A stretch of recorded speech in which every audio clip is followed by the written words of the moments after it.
Bir necha soatdan keyin reysim, mana esa hali jomadonim yig'ilmagan. Vasnonim qizlarning chemodani samolyotda perevez bo'ladi. Hozir sizga life hack ko'rsataman. Men masalan 7 kunlik sayohatga ketyapmanmi, 7 xil obraz miyamda tayyorlayman. Bir tarafiga kiyimlarimni akkuratni taxlab qo'ygan bo'lsam, ikkinchi tarafiga обязательно mana shunaqa meshokchalarda shu kiyimlarimga mos oyoq kiyimlar, bijuteriyalar, sumочкаlarni tayyorlab qo'ydim. Shunda hammasi akkuratni o'z joyida turadi. Eng muhim kosmetikaga kelsak, dekorativdan kosmetika alohida, uxudova kosmetika alohida. Spoiler, issiq davlatga ketyapmiz va bizga u yerda SPFlar juda ham zarur. O'zimga, ukamga va singlimga 3 ta eng topoviy SPFlarni oldim. Albatta Toshkent parfyumdan. Top 3 ta eng zo'r SPFlarni ochib beradigan Dr. Altaya. Buni ukam uchun oldim. Dr. Altayadan SPF nafaqat yuzimizni himoya qiladi, balki uni namlantiradi. Ukam uchun bu narsa juda zarur. Eng zo'r SPFlarning ikkinchi o'rnida Silimaxdan SPF. Ertaga yuzimiz qariganda osilib qolmasligi uchun va har xil giperpigmentatsiyalar, oddiy pigmentatsiyalar qarshi eng zo'r kurash bu quyoshdan himoyalash. Biz uchib ketayotgan davlatda bu ayniqsa juda kerak.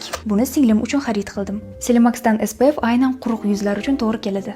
Va nihoyat birinchi o'rinda Beauty of Chosondan mana eng sevimli SPF'im. Aynan mana shu голубой rangi. Yog'li yoki quruq barcha yuzlarga to'g'ri keladi va surtganingizda yuzingizda umuman bilinmaydi. Ayniqsa yuzingizni oqartirib tashlamaydi. Quyoshdan esa 100% himoya qiladi. Men o'ylayman bu uchala SPF krem ham reklamaga muhtoj emas. O'lkamizga bahor yaqinlashdi, bu degani sumочкаlarimizdan SPFlarimizni olib yuzimizga surtishimiz kerak. O'z vobchada qishda ham surtish kerak, lekin menimcha hech kim surtmaydi. Original, hamyonbop va katta viborga ega bo'lgan Toshkent parfyum magaziniga SPFlar uchun marhamat.